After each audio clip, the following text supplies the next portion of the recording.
여러분, 성장통이라는 말 들어본 적 있으세요? 한참 그 성장기에 있는 청소년들이 1년에 많이 크면은 막 10cm 이상 이렇게 쑥쑥 크잖아요. 그러니까 자신의 이 뼈가 갑작하게 이렇게 자라면서 몸이 너무 아픈 거죠. 그래서 무릎도 아프고 허벅지도 아프다고 호소하는 그런 청소년들이 있어요. 그래서 그거를 성장통이다라고 부릅니다. 성장하기 위해서 겪는 고통이다라는 거죠. 그런데 사실은 육체적인 정신 이 성장통뿐만 아니라 정신적으로 겪는 성장통의 시간들도 있는 것 같아요. 뭐 예를 들어 부모 밑에 자녀들이 그냥 종속된 존재로 그렇게 살아가다가 어느 순간부터 부모를 떠나잖아요. 떠나면서 독립된 개체로 이렇게 자라나면서 한번 그 성장통을 겪게 되는 거죠. 그래서 독립된 개체로 이제 책임감 있는 어른으로 자라기 위해서 참 감당해야 되는 그런 고통의 시간들이 있습니다. 그런데 그 시간은 오히려 굉장히 유익한 시간이죠. 그 시간을 통하여서 비록 힘들지만 이제 책임감 있는 어른으로 성장하는 단계에 이르기 때문에 그렇습니다. 그런데 생각하면은요, 우리들의 신앙생활도 이런 영적인 성장통의 시간이 있지 않나라는 생각을 해보게 됐어요. 우리가 기존에 가지고 있던 하나님에 대한 그런 생각이 흔들릴 때가 있거든요. 우리가 신앙생활하면서 하나님은 이러신 분인데 사랑이 많으신 분이고 우리를 언제나 선한 길로 좋은 걸로 축복하시는데 왜 내 삶에 이런 어려움이 있을까? 그렇게 생각을 하면 우리가 하나님에 대해서 막 의심이 들기 시작하고 그 고난의 시간에 대해서 받아들이지 못하는, 내가 기존에 가지고 있던 신앙의 그릇으로는 도저히 해석이 안 되는 그런 일들을 겪을 때가 있습니다. 또 교회에서 많은 분들과 함께 신앙생활하면서 어떤 면에서는 참 상처를 받고 그 어떤 사람의 모습에서 상처와 또한 회의와 그런 것들을 통하여 또 교회를 떠났다가 몇십 년 지난 후에 나중에 하나님께로 돌아오는 분들도 여럿 계시거든요. 그런 시간들, 하나님께 대해서 또한 교회에 대해서 자신의 기존의 생각들로는 도저히 이해할 수 없는 그런 일들로 인해서 굉장히 고민하고 방황하는 그러한 시간, 그러한 시간이 영적 성장통의 시간이지 않을까, 그렇게 생각을 하게 됩니다. 그런데 결과적으로 육체적으로, 정신적으로, 영적으로 한 번씩 겪게 되는, 몇 번씩 겪게 되는 이 성장통의 시간이 사실은 결과적으로 우리에게 유익한 시간이 되어서 한 단계 더 성장하게 되는 계기가 된다라는 겁니다. 제가 이 말씀을 드리는 이유가 있어요. 오늘 본문에 나오는 베드로도 역시 예수님의 수제자요, 당시 초대교회의 지도자였지만 그도 역시 자신만이 가진 생각에 한계가 있었어요. 그런데 하나님께서 그 생각을 깨트리시고 하나님의 놀라운 일들을 행하시는 그러한 본문이 바로 오늘 본문인 것입니다. 간절히 바라기는 오늘 말씀을 우리가 함께 나눌 때 하나님께서 우리들에게 말씀하시는 하나님의 뜻이 무엇일까 귀 기울여 듣는 가운데 은혜 받고 다시 한번 믿음으로 결단하는 시간이 되시기를 주님의 이름으로 간절히 축원합니다. 먼저요, 오늘 본문에서 제일 먼저 발견하게 되는 것은 뭐냐면요, 인간의 만남을 통하여 세밀하게 역사하시는 성령님의 모습을 우리가 발견하게 됩니다. 베드로와 고넬료라고 하는 두 사람의 주요 인물이 나오는데 사실은 이 두 사람은 서로 만날 수 없는 사람이에요. 베드로는 지금 로마에 압제하였던 피지배국의 평범한 사람에 불과했고요, 이 고넬료는 로마의 관료였습니다. 그러니까 두 사람이 우연히 만날 수는 있다 하여도 이렇게 특별한 만남을 갖기가 상당히 어려운 거였죠. 그런데 성령님께서는 그 둘의 만남을 주도적으로 지금 이끄시고 계시는 거예요. 왜 그러셨을까? 이방인 고넬료가 하나님을 만나고 회심하는 것이 이방인 선교의 첫 열매가 되기를 원하시는 하나님의 뜻이 있었기 때문이다라는 것이죠. 여러분, 우리가 사도행전을 해석하는 데 있어서 굉장히 중요한 구절이고요, 우리가 많이 암송하고 있는 구절이 있어요. 그게 이제 사도행전 1장 8절이거든요. 우리 화면을 통해서 우리 한번 다 함께 읽읍시다. 시작. 오직 성령이 너에게 임하시면 너희가 권능을 받고 예루살렘과 온 유대와 사마리아와 땅끝까지 이르러 내 증인이 되리라 하시니라. 아멘. 사도행전 초반부에 나오는 이 구절대로 예수 그리스도의 복음의 역사가 확장이 되는 것을 보여주고 있는 것이 사도행전인 거예요. 그래서 성령을 받고 지금 베드로를 대표로 하는 이 사도들이 복음을 전하잖아요. 부활하신 예수 그리스도를 전하잖아요. 그래서 날마다 하나님께로 돌아오는 성도들이 많잖아요. 그러니까 유대가 지금 복음화되고 있었어요. 사마리아 지역에 복음을 전한 사람은 스데반과 같이 안수받았던 빌립 집사가 사마리아에 복음을 전해서 이 구절에 나온 것처럼 유대와 사마리아 땅에 지금 복음이 퍼지고 있어요. 그렇다면 이제 남은 것은 어디예요? 땅끝이죠. 땅끝까지 이르러 예수님의 증인이 되는 것, 이것이 이제 이 사도행전의 내용인데, 이 땅끝이라고 표현했을 때 지금 유대와 사마리아를 제외한 모든 나라가 다 땅끝인 거죠.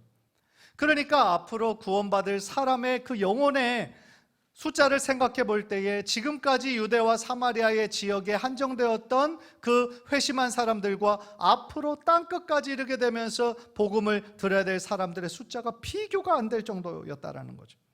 비교할 수 없을 정도로 수많은 영혼들이 지금 복음을 기다리고 있었다라는 것이죠.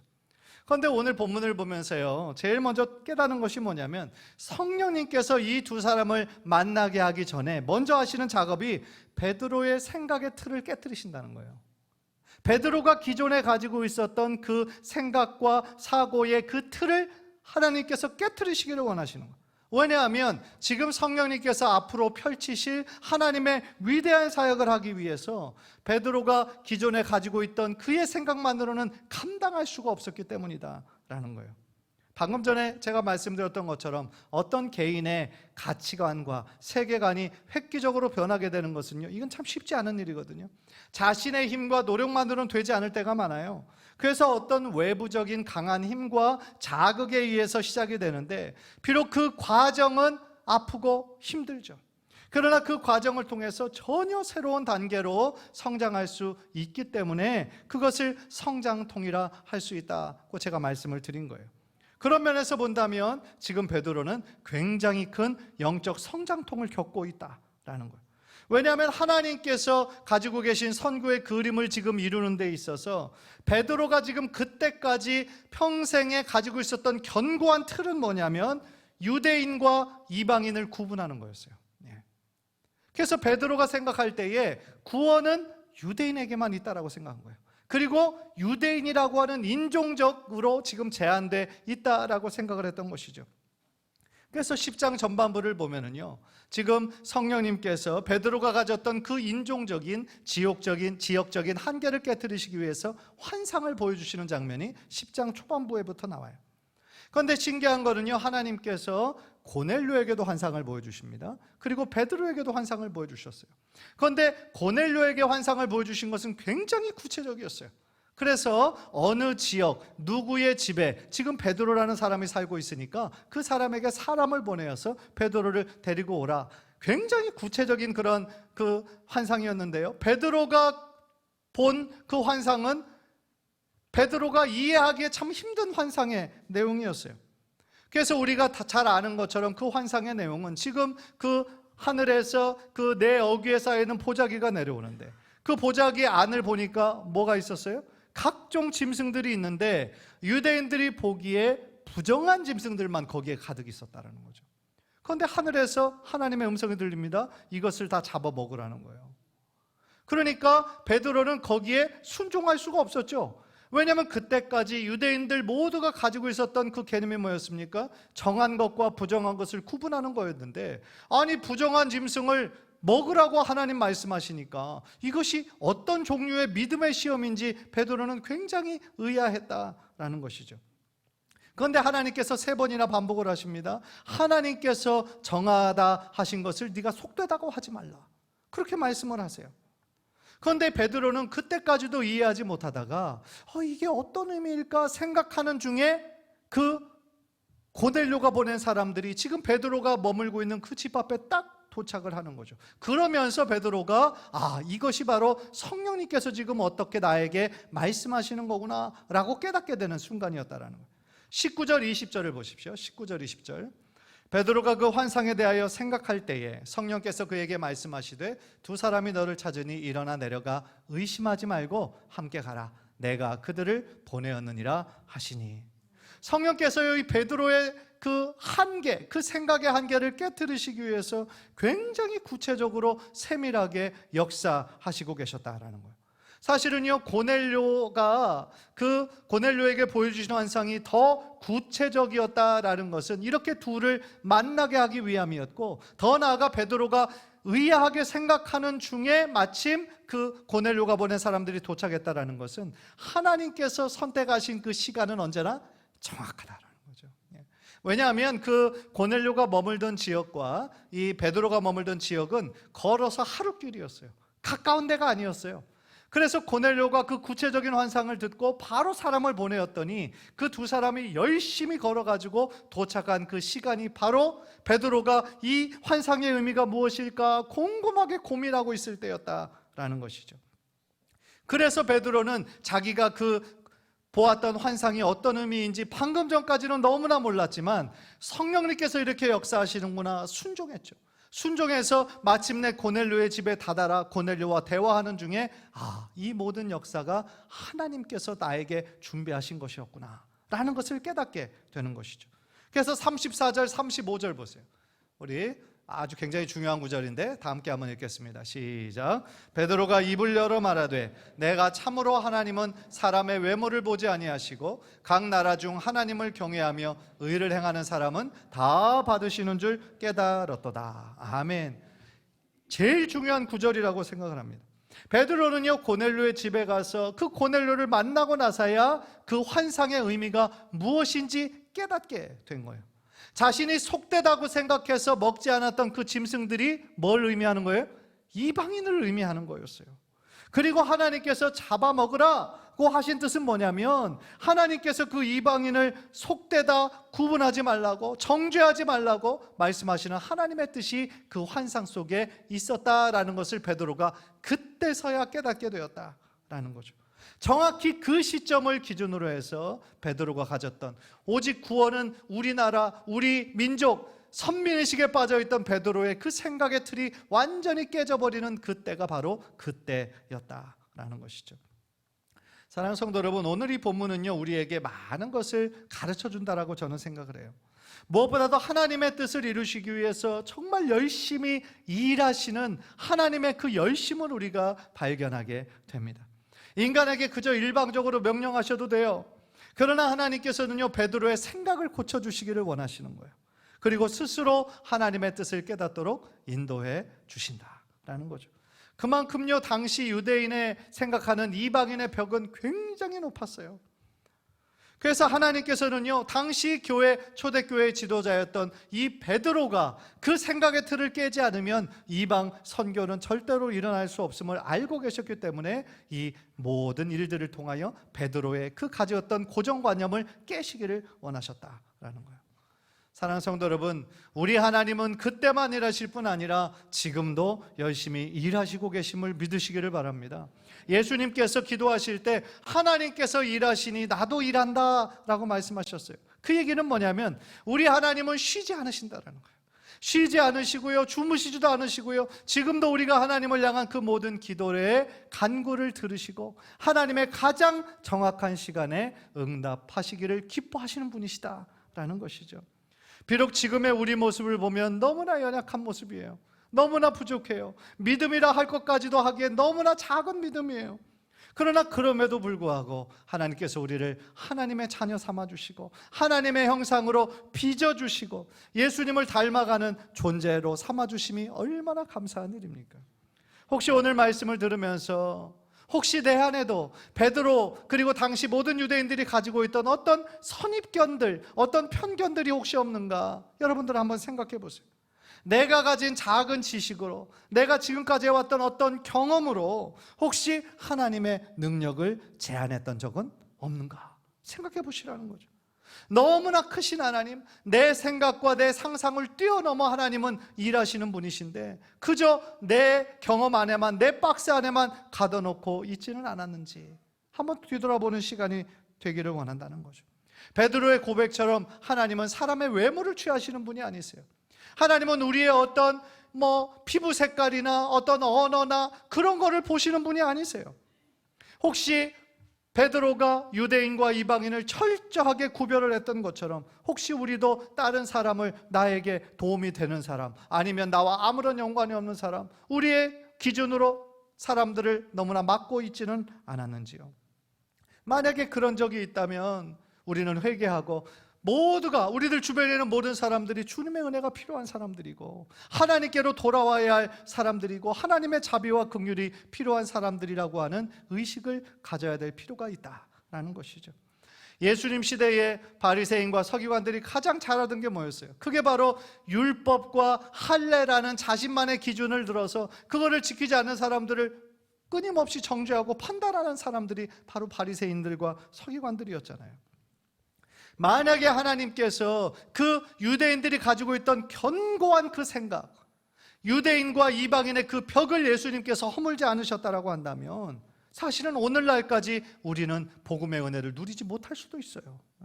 왜냐하면 우리는 유대인의 관점에서 볼 때는 이방인들이에요.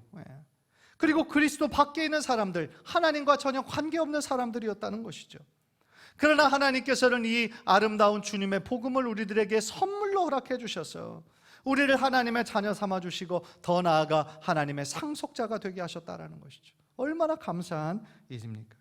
간절히 바라기는요, 우리 안에 계신 성령님께서 하나님의 뜻을 마음껏 펼치실 수 있도록 우리가 지금까지 가지고 있던 나의 작은 생각으로 정죄하고 모든 것을 판단했던 내 작은 생각의 그 한계를 주님 앞에 내어놓고, 지금까지 내 삶의 주인이 나인 것처럼 내가 생각해 왔다면 이제는 내 삶의 주도권을 성령님께 드리면서 주님께서 일하시기에 편한 우리들의 삶이 되도록 더욱더 기도하는 우리 귀한 성도님들 모두 되시기를 주님의 이름으로 간절히 축원합니다.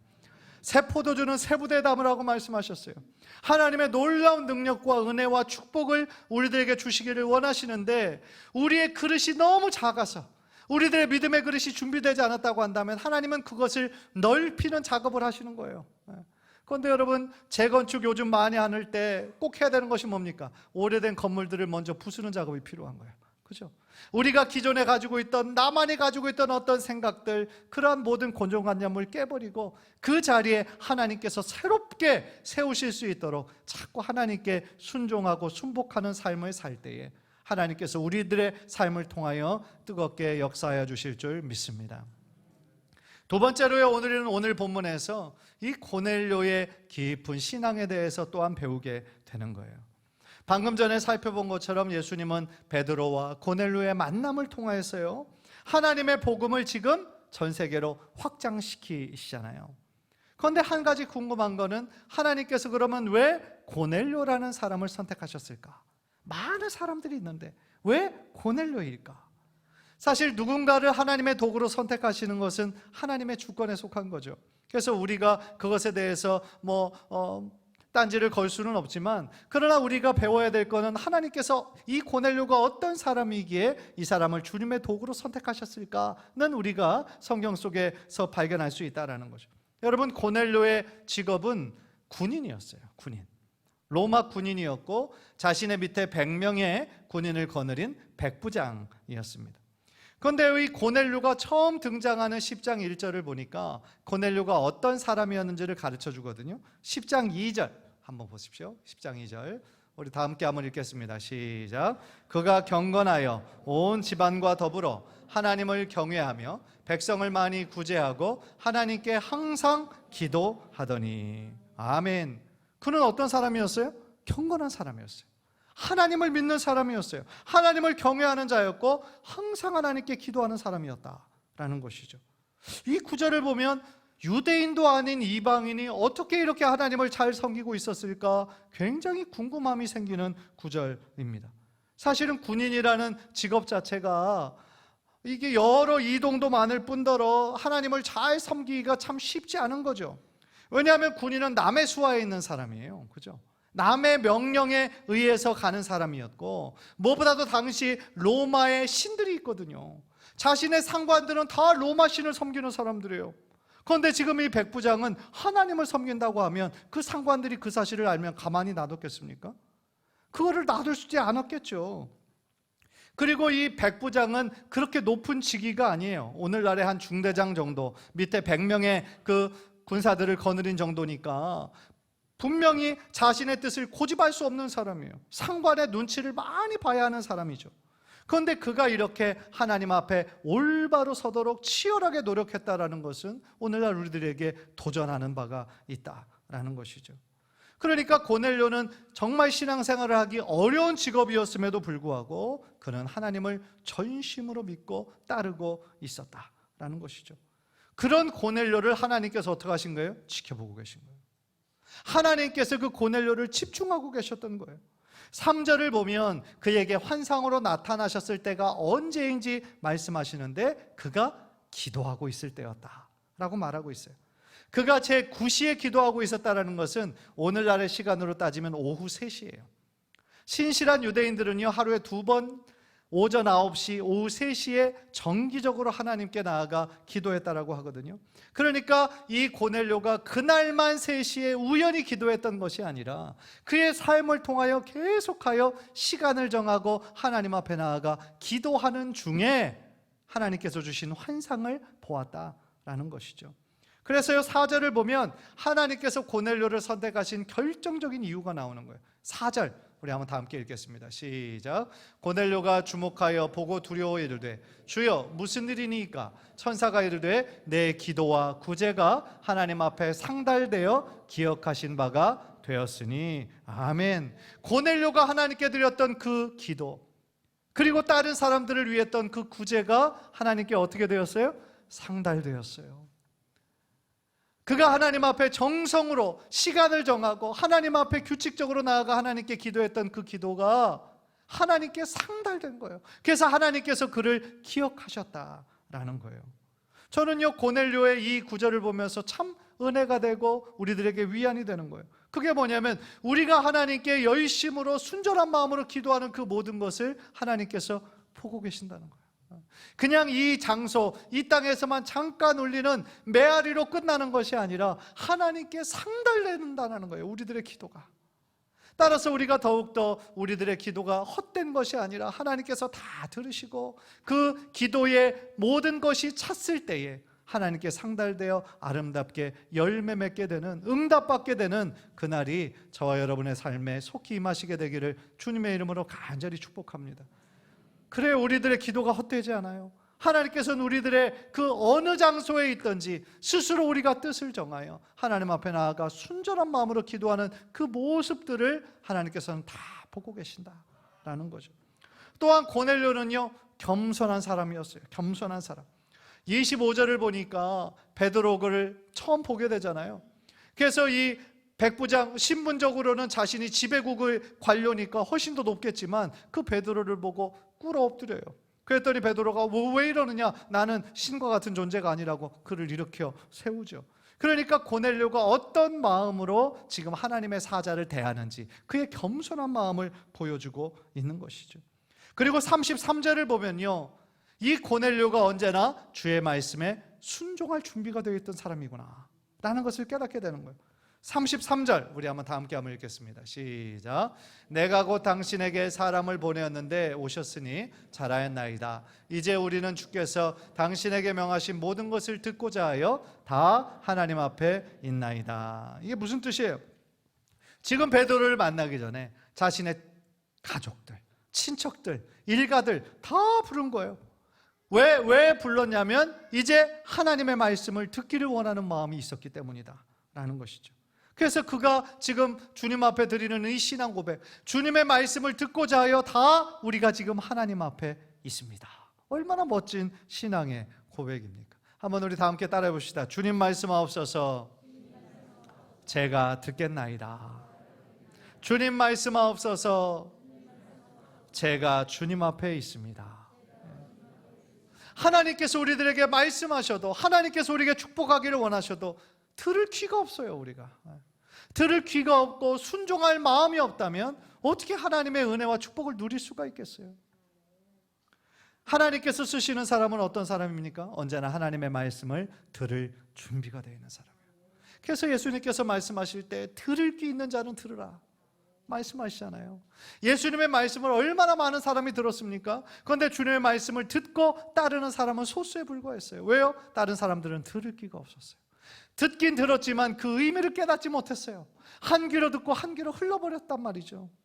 따라서 하나님께서는요, 지금도 찾고 있는 사람들이 있어요. 하나님의 말씀을 들을 준비가 되어 있는 사람, 그리고 무엇보다 하나님의 음성을 깨닫고 순종할 준비가 되어 있는 사람.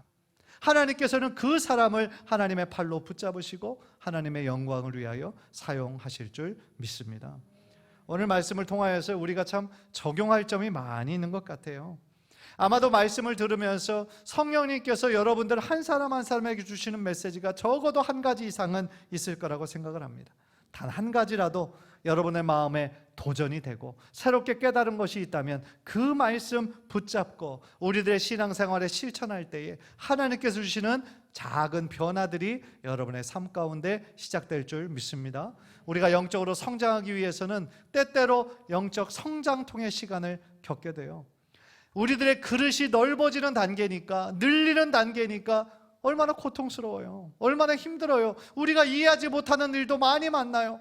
하나님이 사랑의 하나님인데 왜 나에게, 우리 가족에게 이런 큰 어려움과 슬픔을, 고난을 주셨을까? 그때는 이해하지 못해요. 그러나 우리가 하나님을 더욱더 신뢰하고 하나님을 의지하며 나아가는 가운데 우리가 먼 훗날 뒤돌아보면 하나님의 뜻을 우리가 작게나마 깨닫게 된다라는 것이죠. 그만큼 우리들의 믿음이 견고해지고 하나님이 우리들의 삶에 더 큰, 우리들의 인생의 주인으로 자리 잡게 된다라는 것이죠. 간절히 바라기는 우리 모든 성도님들의 정말 믿음의 지경이 넓어지고 기도의 지경이 넓어지고 신앙의 지경이 넓어져서 하나님을 평생토록 기쁘시게 해드리는 우리 귀한 성도님들 모두 되시기를 주님의 이름으로 간절히 축원합니다. 우리 한번 기도하겠습니다.